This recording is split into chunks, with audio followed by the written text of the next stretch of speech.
मित्रांनो, आज आपण डिजिटल टेक्निक्स या कार्यक्रमाच्या 9व्या भागात आलो आहोत आणि आज आपण मेमरी बघणार आहोत. मेमरी कशी आपल्याला लॉजिक गेट्सच्या मदतीने बनवता येते ते. आत्तापर्यंत आपण काय केलं आहे, लॉजिक गेट्सच्या मदतीने आपण वेगवेगळं लॉजिक केलं आहे, गेट्स वगैरे. नंतर आपण गणित पण केलं आहे, अरिथमॅटिक, ॲडर, सबट्रॅक्टर.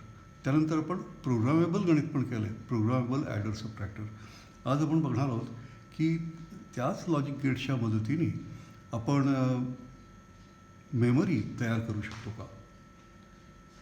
तर आता बघूया आपण की मेमरी कशी तयार करायची.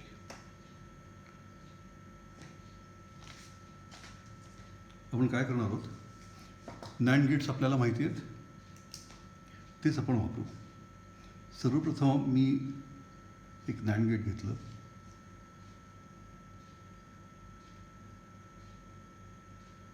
त्या 2 इनपुट्स आहेत. दुसरं नॅन्ड गेट घेतलं, ह्याला पण 2 इनपुट आहेत. ह्याचं आउटपुट मी याच्यात टाकलं आणि ह्याचं आउटपुट मी याच्यात टाकलं.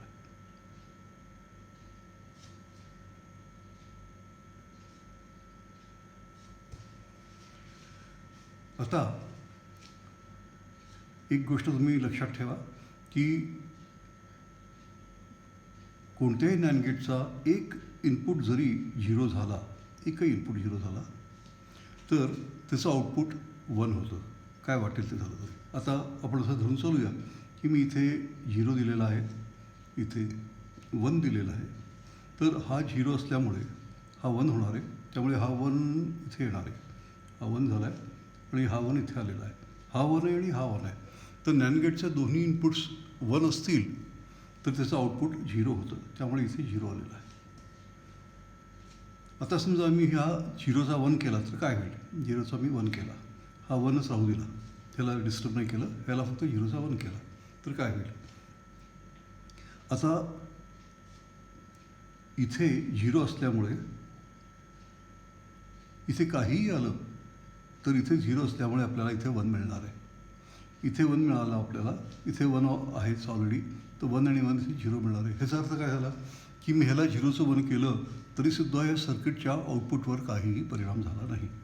तर एखादा इनपुट जर का मी 0 केला असेल तर नंतर त्या इनपुटला 1 करून काहीही मला चेंज आउटपुटमध्ये मिळत नाही.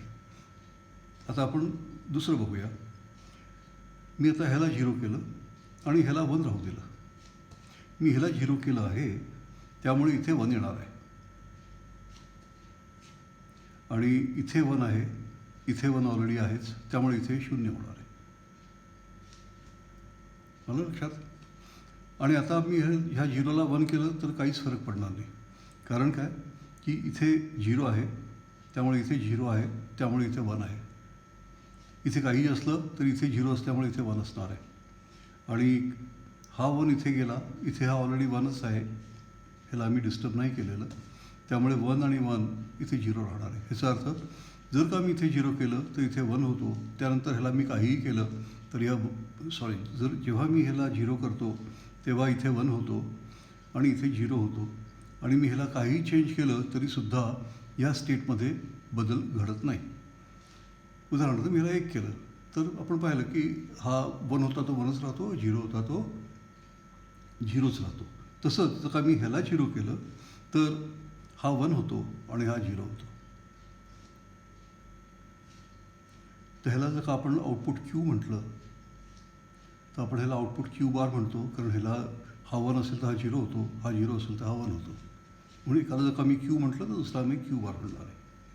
आणि क्यूला 1 करणारा जो कोणी असेल इनपुट त्याला आपण सेट म्हणतो. सेट करणं म्हणजे 1 करणं आणि रिसेट करणं म्हणजे 0 करणं. तर मी जेव्हा जेव्हा ह्याला 0 करतो तेव्हा तेव्हा हा 1 होतो आहे. ह्याला 0 केलं तर हा 0 होतो आहे. म्हणजे हा झाला सेट आणि हा झाला रिसेट. ह्याला 0 केलं मी तर हा 0 झाला, ह्याला 0 केलं मी तर हा 1 झाला. आणि 0 केल्यामुळे होतं आहे म्हणून आपण ह्याला बार लावायचा, इथे पण बार टाकायचा. तर आपण म्हणू हा ॲक्टिव्ह लो सेट इनपुट आहे. Active low. ॲक्टिव्ह लो म्हणजे जेव्हा हा लो होतो तेव्हा असा ॲक्टिव्ह होतो, म्हणून याला ॲक्टिव्ह लो म्हणायचं. आणि ते दर्शवण्याकरता आपण त्याच्यावर बार मारलेला आहे वर. तसंच हा ॲक्टिव्ह रिसेट आहे, ॲक्टिव्ह लो रिसेट. त्यामुळे लो म्हणून ते हे टाकलं आणि हा आर म्हणजे रिसेट. तर ह्याला मी 0 केलं तर हा 0 होतो, ह्याला मी 0 केलं तर हा 1 होतो. म्हणून ह्याला सेट रिसेट बायनरी असं नाव आहे. बायनरी का? तर दोनच स्टेट्स आहेत, 0 किंवा 1. आलं लक्षात? हा झाला सेट रिसेट बायनरी, SR. ह्याला फ्लिप फ्लॉप हे सुद्धा नाव आहे, फ्लिप फ्लॉप. आता इथे एकच गडबड आहे. काय? मी समजा दोन्हीला 0 केलं तर काय होईल? मी जर का दोन्हीला 0 केलं तर हा 0 असल्यामुळे हा 1 होणार आहे, हा पण मी 0 केला आहे त्यामुळे हा 1 होणार आहे, दोन्ही 1 होणार आहेत आणि त्यामुळे ह्याची मेमरी सगळी वॉश आउट होऊन जाणार आहे. ही मेमरी काय आहे? कारण हा लक्षात ठेवतो. एकदा ह्याला 0 केलं मी तर हा लक्षात ठेवतो की इथे 1 आहे आणि ह्याला 0 केलं की लक्षात ठेवतो की इथे 0 आहे. नंतर इकडे काही मी खेळ केला, 0 1 0 1 100 जरी केले तरी ह्याच्या आउटपुटवर काहीही परिणाम होत नाही. Which means it has remembered that it was reset or it was set. It will remember either of the things.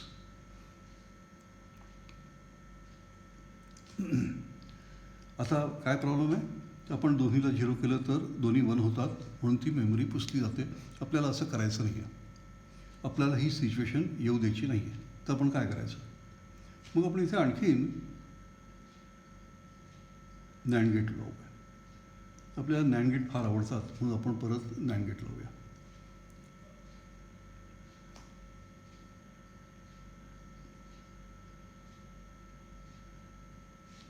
तसंच इथे एक नॅन्ड गेट आहे.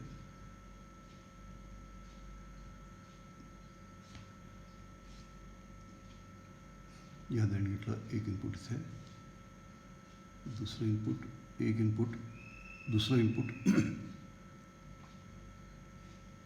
आणि एका इनपुटला आपण म्हणतो क्लॉक. हे इनपुट आहे, याला आपण नाव दिलं क्लॉक, CLK म्हणजे क्लॉक. ह्याचं काय महत्त्व आहे क्लॉकचं ते आपण नंतर बघूया. आधी आपण एवढंच लक्षात ठेवू की हा क्लॉक. आणि क्लॉक म्हणजे काय? तर अशा पल्सेस, त्याला आपण क्लॉक म्हणतो. अशा पल्सेस असतील तर त्यांना आपण क्लॉक म्हणतो.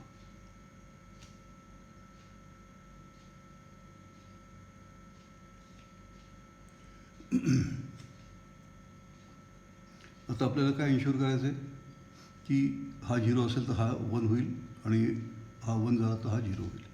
तर म्हणून आपण काय करणार? एक नॉट गेट इथे टाकणार. इथून एक नॉट गेट घेतो मी आणि ते ह्याच्याशी कनेक्ट करतो आणि ह्याला मी डेटा म्हणजे D. आता आपल्याला हा डेटा लक्षात ठेवायचा आहे, ही डेटाची मेमरी आहे, त्यामुळे आपण हे असं सर्किट बनवलं. आता काय होईल? आता बघूया. समजा D हा 0 असेल तर काय काय घडेल? D हा 0 आहे तर इथे 1 येईल, इथे 0 आहे आणि इथे 1 येईल. आणि क्लॉक आत्ताच्या घटकेला 0 लेवलवर आहे, क्लॉक 0 आहे त्यामुळे हे 1 आहे आणि हे पण 1 आहे, कारण एकही इनपुट 0 असेल तर आउटपुट 1 होतं. तर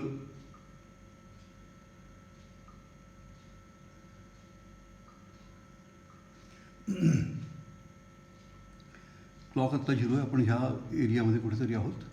क्लॉक 0 लेवल आहे त्यामुळे इथे 1 आहे, इथेही 1 आहे आणि इथे 1 येण्याने आपल्याला काही नुकसान होत नसतं. जे काही प्रिव्हियस स्टेट असेल ते राहतं, हे आपण इथे पाहिलेलं आहे. प्रॉब्लेम होते केव्हा? जेव्हा 0 होतं विनाकारण काही कारणामुळे, तेव्हाच आपल्याला प्रॉब्लेम होते. तर आता आपण बघूया काय होतं पुढे ते. आत्ता इथे दोन्ही 1 1 आहेत त्यामुळे जे काही ह्याचं स्टेट होतं ते लक्षात राहणार आहे ह्याला. आणि इथे 0 दिला आहे समजा मी डेटा, तर इथे डेटा 1 येणार आहे.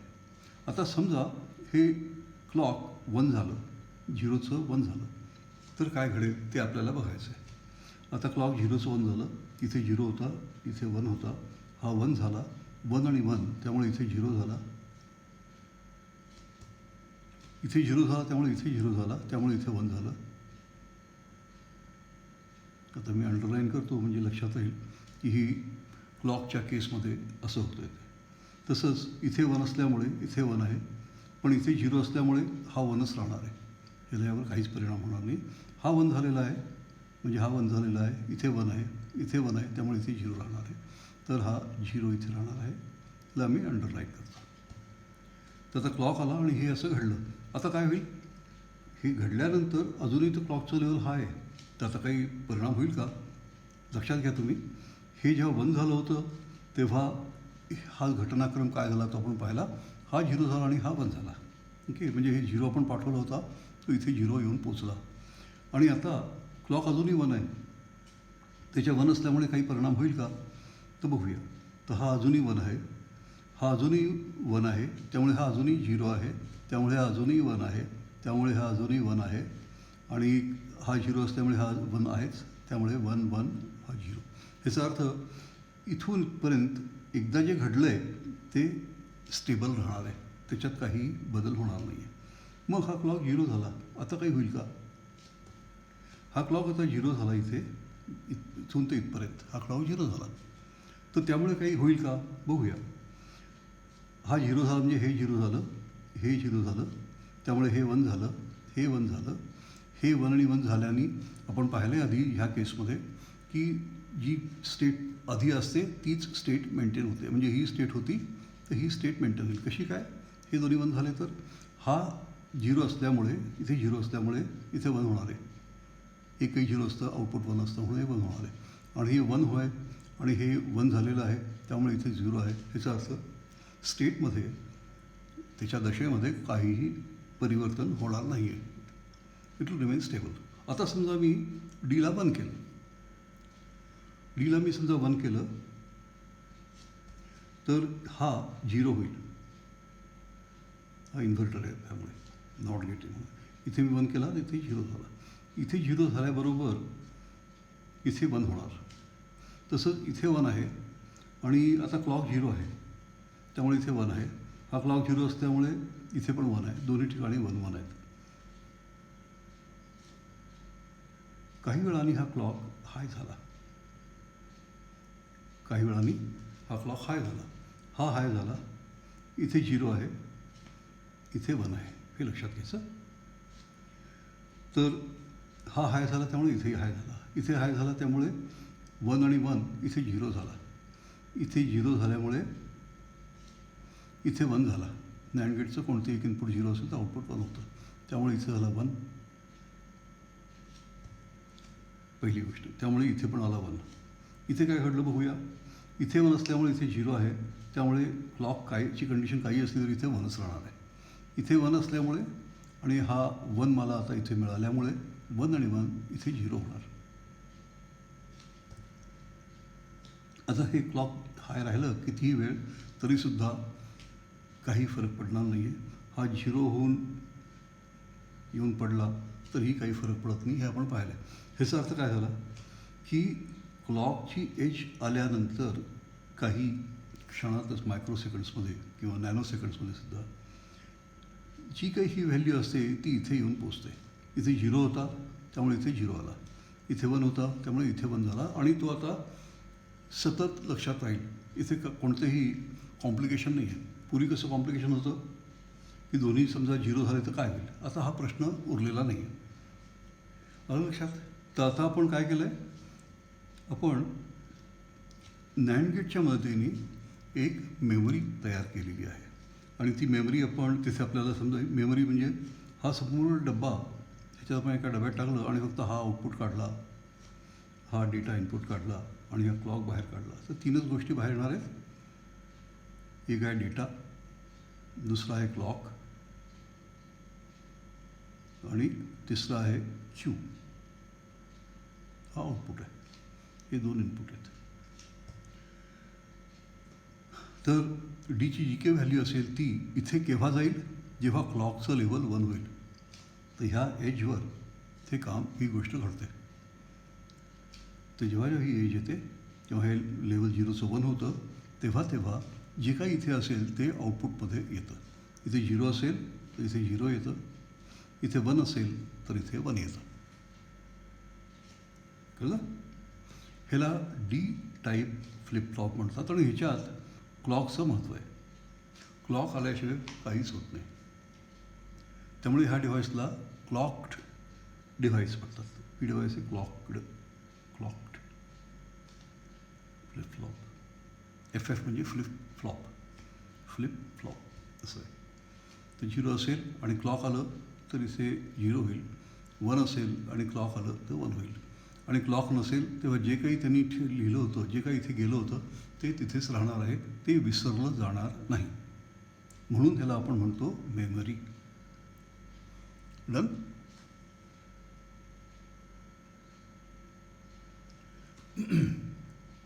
यातच एक आणखीन प्रकारचा पण फ्लिपफ्लॉप असतो, त्याला म्हणतात JK फ्लिपफ्लॉप. आता आपण JK फ्लिपफ्लॉप बघूया, कारण ह्या वस्तूंमुळेच पुढे आणखी इंटरेस्टिंग गोष्टी घडणार आहेत. तुम्हाला गणित करताना ॲडिशन आणि सबट्रॅक्शन तुम्ही केलं, पण गुणाकार भागाकार नाही केला ना. तुम्हाला आठवतं आहे गुणाकार करताना आपल्याला जसं आपण 12x17 केले, 12x17 केले, तर आपण काय म्हणतो 7×2=14, हाताला 1, 7×1=7 आणि 1=8. मग आपण इथे क्रॉस करतो आणि इथे लिहितो 2×1=2 आणि 1×1=1. हे जे शिफ्टिंगचं ऑपरेशन आहे, हे करण्याकरता आपल्याला ह्या डिव्हायसेसची गरज पडते, ज्याला आपण म्हणतो शिफ्ट रजिस्टर. तर शिफ्ट रजिस्टरसुद्धा अशा फ्लिपफ्लॉप्सनीच तयार करता येतं. ते आपल्याला बघायचं आहे. म्हणून आपण आधी हे फ्लिपफ्लॉप्स बघणार आहोत. कळलं का? कारण आपल्याला पुन्हा गणितच करायचं आहे. आपल्याला गुणाकार करायचा आहे, भागाकार करायचा आहे. दोन्ही केसेसमध्ये आपल्याला शिफ्टिंग ऑपरेशन असतं. कुठे राईट शिफ्टिंग असतं, कुठे लेफ्ट शिफ्ट. आता इथे लेफ्ट शिफ्ट केलं आपण. हा 12 इथे नाही लिहिला, 1 आणि 2 असे नाही लिहिले. आपण शिफ्ट केले म्हणजे काय केलं, तर हा दशमची जागा होती, त्यामुळे जे काही उत्तर आलं त्याला 10 गुणाकार केला आपण. आणि बायनरीचं गणित असेल तर 10 गुणाकार करायच्याऐवजी 2 गुणाकार करतो. आता एक आणखी छोटीशी एक गोष्ट सांगू इच्छितो मी तुम्हाला, की समजा माझ्याकडे एक नंबर आहे 011000 असा. ह्याची व्हॅल्यू किती आहे? ह्याचा वेट 1 आहे, ह्याचा 2 आहे, ह्याचा 4 आहे, ह्याचा 8 आहे, ह्याचा 16 आहे, ह्याचा 32 आहे. आता समजा मी ह्याला एक घर शिफ्ट केलं तर काय होईल? 1 इथे येईल, 1 इथे येईल, 0 0 0 0. मी त्याला एक घर शिफ्ट केलं तर काय झालं? हा होता 4 आणि 2 6. आता हा काय असणार आहे? 8 आणि 4 12. तर 6चे 12 झाले, म्हणजे दुप्पट झालं. तर आपण जेव्हा एक घर लेफ्ट शिफ्ट करतो तेव्हा ह्या नंबरची व्हॅल्यू दुप्पट होते. दरवेळेस एक घर शिफ्ट केलं लेफ्टला तर व्हॅल्यू दुप्पट होत जाते. आणखी एकदा शिफ्ट केलं तर काय होईल? इथे 1 आणि 1 येईल, त्यामुळे इथे 16 आणि 8 24 होतील. तर हे ओरिजिनली 6 होते, ते 12 झाले, 24 होतील. आणि जर का राईट शिफ्ट केलं तर अर्धा होतो, परत अर्धा होतो, जितक्या वेळा आपण राईट शिफ्ट करू तितक्या वेळा.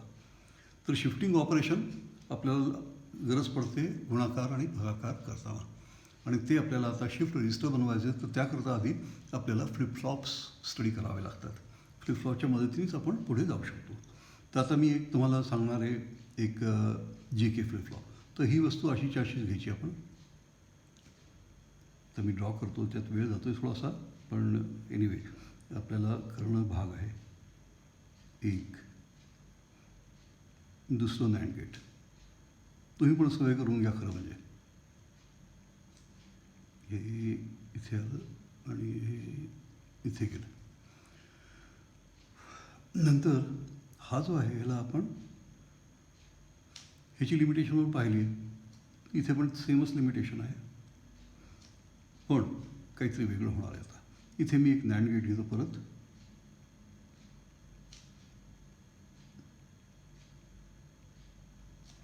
पण ह्या नॅन्ड गेटला आता 3 इनपुट्स आहेत, 1 2 3.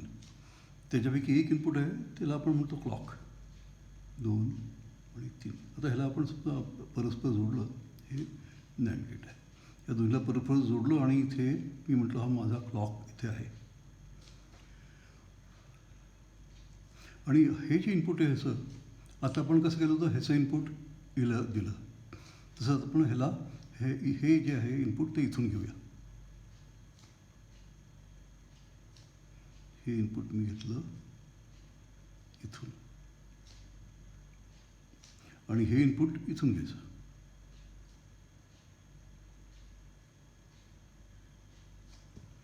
झालं. आता ह्या इनपुटला नाव आपण देतो J आणि K. आणि आपण बघूया ह्याचं ऑपरेशन आता. तुम्हाला सांगता येईल काय ऑपरेशन आहे? जोपर्यंत क्लॉक येत नाही तोपर्यंत काही घडत नाही. क्लॉकची लेव्हल समजा 0 असेल तर इथे 1 असेल आणि इथे 1 असेल, आणि म्हणून आपल्याला माहिती आहे की जे काही ह्याचं स्टेट पूर्वी होतं, हा समजा 0 होता तर हा 1 असेल, हा 1 असता तर हा 0 असता. ते जे काही आहे ते तोपर्यंत कायम राहील जोपर्यंत तिथे 1 1 आलेले आहेत. त्यात काही बदल फेरफार होणं शक्य नाही आहे, ते आपण पाहिलेलं आहे. तर क्लॉकची व्हॅल्यू 0 आहे, क्लॉक लेव्हल 0.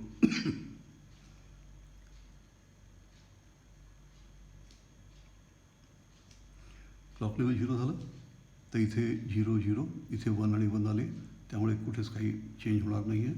हा जर का इनिशियली 1 असता तर हा इथे मला 1 मिळाला असता, त्यामुळे हा 0 झालेला असता, त्यामुळे मला इथे 0 मिळालेला असता, त्यामुळे इथे 1 झालेला असता.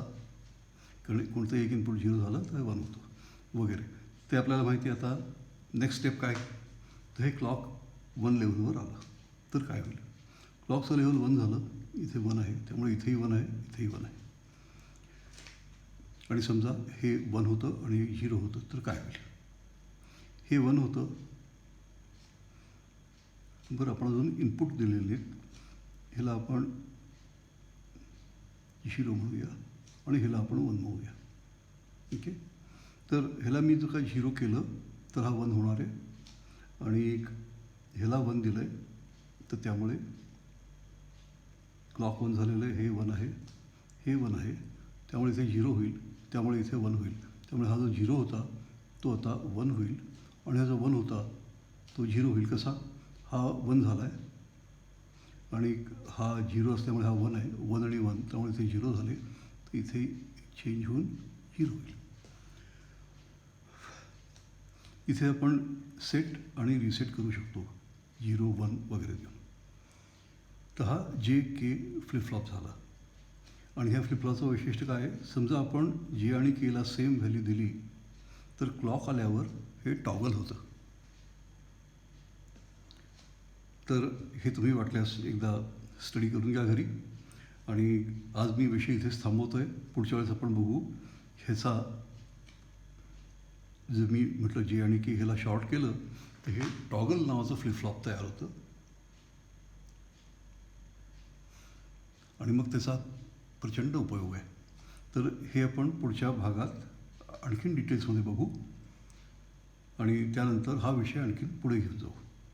तर मित्रांनो, तुम्ही स्वतः हे आणि हे आपल्या हाताने एकदा बनवून बघा, म्हणजे ते डोक्यात शिरेल आणि व्यवस्थित डोक्यामध्ये राहील.